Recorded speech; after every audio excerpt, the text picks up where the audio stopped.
Las estadísticas, mira, si tú quieres vivir en la santa inocencia, ignorando la realidad de las cosas, no mires a las estadísticas. Porque las estadísticas son crueles, te dicen la verdad aunque no te guste. Yo siempre digo que las estadísticas son como la balanza o como el espejo. Si eres gordo o tienes tendencia a engordar como yo, no te subas a la balanza. Porque la balanza no te va a decir lo que quieres oír, te va a decir la realidad aunque te duela. Y si eres feo, pues ahí no te mires al espejo, porque el espejo no miente, el espejo te dice la verdad. Y las estadísticas son así, son crueles. Por ejemplo, aquí en Estados Unidos hay un periódico llamado USA Today. Ustedes conocen ese periódico. Todos los días en la primera plana, en el lado izquierdo del lector, aquí abajito, todos los días viene una encuesta. No sé por qué a ese periódico le gusta colocar encuestas. Y el otro día leí una encuesta interesante. Ustedes saben que aquí en Estados Unidos las personas van a comer al restaurante y no, porque ¿a qué se va a un restaurante? A comer, ¿no es cierto? Pero no te traen comida, te traen agua, te llenan de agua y de pan. Y después cuando viene la comida ya no tienes hambre. Y entonces, ¿qué haces? Observen, todos van saliendo del restaurante con su bolsita. Ahora, las estadísticas dicen, ahí yo vi eso en el USA Today, que 70% de las personas que llevan la comida para la casa no la comen. La guardan 3, 4 días y después la botan. Entonces viene la pregunta, ¿para qué la llevan? Déjala ahí en el restaurante. Hacemos cosas que no nos damos cuenta. Ahora, la otra estadística, y esto tiene que ver con el texto bíblico, es que esto no es estadística de la iglesia adventista, es de todas las iglesias evangélicas de Estados Unidos. Más de 70% de las personas que van a las iglesias no llevan Biblia. Es una estadística. Entonces viene la pregunta, no se sientan tristes ustedes. Es que la cultura es así, la cultura se va impregnando. Bueno, entonces mi pregunta es la siguiente. Si la persona va a la iglesia sin la Biblia, ¿para qué va? Y yo sé para qué va, para escuchar un sermón. ¿Y quién va a predicar el sermón? Un hombre. Y tú le vas a creer a ese hombre. Y si ese hombre te habla de algo que no está en la Biblia, como tú no tienes la Biblia, le vas a creer. Y tal vez por eso la Biblia dice, maldito el hombre que confía en el hombre. No puedes confiar en hombres.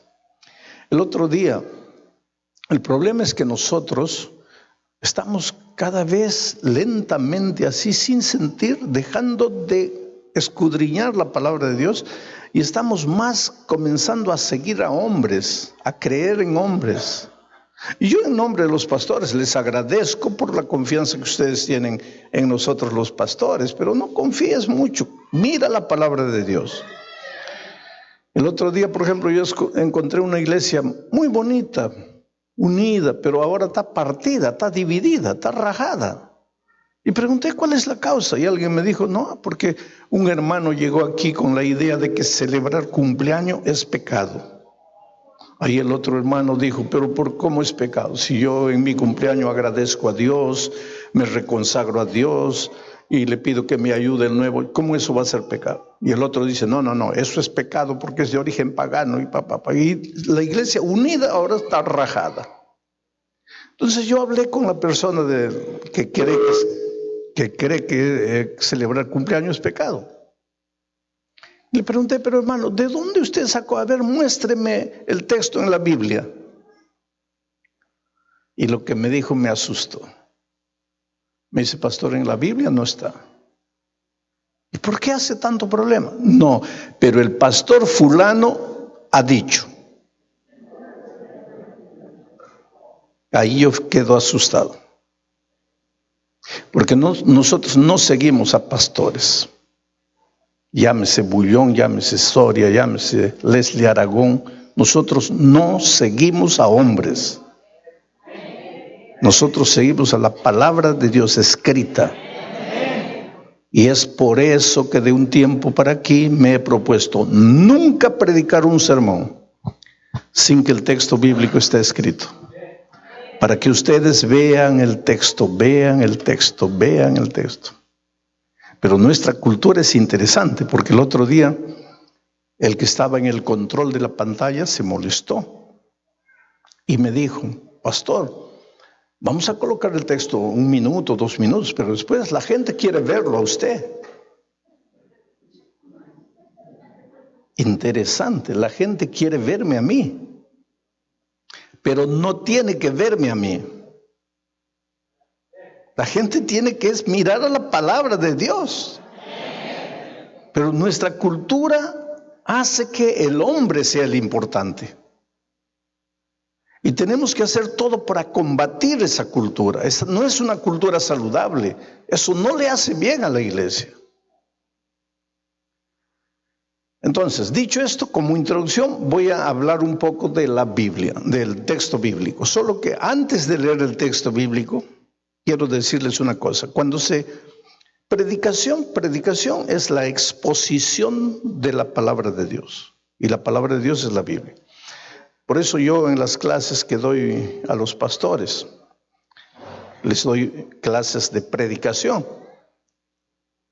Y les enseño que lo primero que el predicador hace al llegar aquí es abrir la Biblia. Porque cuando una persona llega aquí, habla, y allá por el fin de su sermón, se acuerda de la Biblia y lee un texto bíblico que buscó en la concordancia para apoyar su idea, eso no es predicación. La predicación no es el hombre habla lo que piensa y busca en la Biblia textos para apoyar lo que él cree. Eso no es predicación. Predicación es abrir la Biblia, renunciar a mis ideas y someterme a lo que el texto bíblico dice. Por eso yo le digo a los pastores, nosotros los predicadores somos esclavos de la palabra. Estamos al servicio de la palabra. La palabra es soberana. Tenemos que abrirla y predicar la Biblia. Solo que este tipo de predicación requiere trabajo, exige trabajo, porque necesitas gastar mucho tiempo haciéndote preguntas.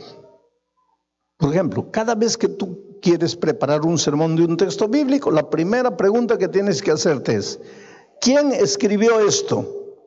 Ahora yo les pregunto, ¿quién escribió esto? Pablo. Segunda pregunta, ¿para quién escribió? A los colosenses. Tercera pregunta, ¿por qué escribió? ¿Cuál es la razón por la que escribió? Cuarta pregunta, ¿cómo eran las circunstancias en el tiempo en que el texto fue escrito? ¿Cómo era la cultura? ¿Cómo era la comida? ¿Cómo era el vestuario? ¿Cómo eran las costumbres de la gente en el tiempo en que el texto fue escrito? Solo cuando respondes esas preguntas, estás en condiciones de predicar un sermón correcto del texto bíblico. Entonces yo voy a gastar unos minutos para contarles el contexto histórico de ¿cómo y por qué fue escrito este texto? Primero, ¿quién lo escribió? Pablo. ¿Para quién escribió? Para los colosenses. ¿Quiénes eran los colosenses? Porque ustedes cristianos que estudian la Biblia hace mucho tiempo saben, pero si hay un hermano que vino por primera vez esta noche para estudiar la Biblia, no sabe qué es Colosenses.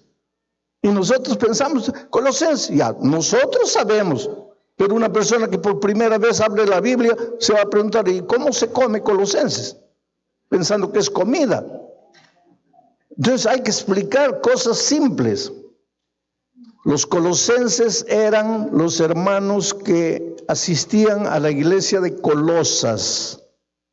Colosas era una ciudad y en esa ciudad había una iglesia y a esos hermanos se les llamaba los colosenses. Mira que Pablo nunca estuvo en México, pero si hubiera estado y les hubiera escrito una carta a los hermanos mexicanos, nosotros tendríamos en la Biblia la epístola de Pablo a los mexicanos. Y si les hubiera escrito 2 cartas, tendríamos primera a los mexicanos, segunda a los mexicanos. Pero Pablo nunca fue a México y nunca escribió a los mexicanos.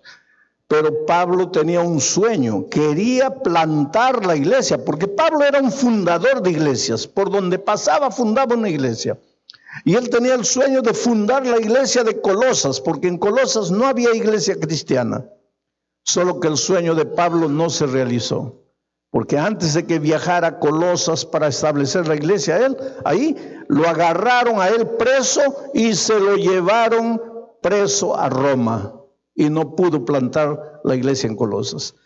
Pero los planes de Dios siempre se realizan. Dios quería una iglesia en Colosas. No pudo ser con Pablo, fue con otro. Porque Dios tiene un plan. Si no puede ser contigo, va a ser con ella. Si no puede ser con ella, va a ser con él. Si no puede ser con él, va a ser con... Pero el plan de Dios se realiza con uno o con otro.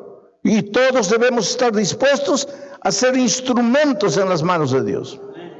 ¿Quién fue el que plantó la iglesia en Colosas?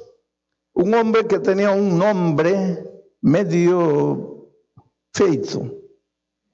Su nombre era Epafrodito. ¿Les gusta el nombre? ¿Le pondrías ese nombre a tu hijito? Epafrodito. El otro día una hermana embarazada me dice, pastor, deme una sugerencia de nombre bíblico. Y yo le digo, ¿qué le parece Epafrodito? Y ella dice, no, pues pastor, eso está muy feo. Sí, pero es nombre bíblico, Epafrodito. Epafrodito era un nombre medio raro, que al propio Epafrodito no le gustaba que le llamaran Epafrodito. Y le gustaba que le llamaran Epafras. En la Biblia vas a encontrar a veces Epafrodito y a veces Epafras. No son 2 personas diferentes, es el mismo. Es como a los Josés. ¿Cómo les dicen a los Josés? Pepe. Entonces, José, Pepe es el mismo. Epafrodito y Epafras son la misma persona. Primera lección de la noche. No importa cómo te llames. No importa si tu nombre es feo o bonito, si eres alto o bajo, si tu nariz es grande o chica, no importa si tu pie es grande o es chico, no importa quién eres, no importa de dónde vienes, no importa tu origen, no importa tu nombre, lo que importa es coloca lo que eres en las manos de Dios y deja que Dios te use. Hay gente que pasa toda la vida lamentándose, ay, ¿por qué me llamo Epafrodito? ¿Dónde mi papá estaba con la cabeza para colocarme este nombre? Pero, ¿por qué los otros tienen nombres más bonitos? Epafras podría haber hecho eso, pero en lugar de estar lamentándose por qué se llamaba Epafrodito, colocó su vida en las manos de Dios y se dejó usar por Dios. Y ahora pasa a la historia como el fundador de la iglesia de Colosas. Ahora, se enteró Epafras que Pablo había sido preso. Y un sábado reunió a la iglesia y les dijo, hermanos, me voy a visitar a Pablo a Roma. Y todos mandaron saludos para Pablo. Y al día siguiente, Pablo se fue a Roma. No había avión. No había carretera, todos los viajes eran por navío, por barco, y llevaba 1 mes, 2 meses, 3 meses. Y Pablo se fue. Llegó a Roma y buscó la cárcel, porque ahí estaba preso Pablo. ¿Por qué estaba preso Pablo?